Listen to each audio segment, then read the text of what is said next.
matajiri waliponiona wakauliza, mtoto huyu ni wa nani? Walinicheka,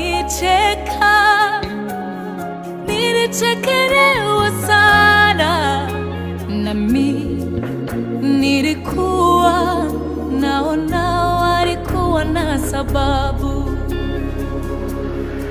Ulikubali ukamwaga damu yako juu ya mimi, mtu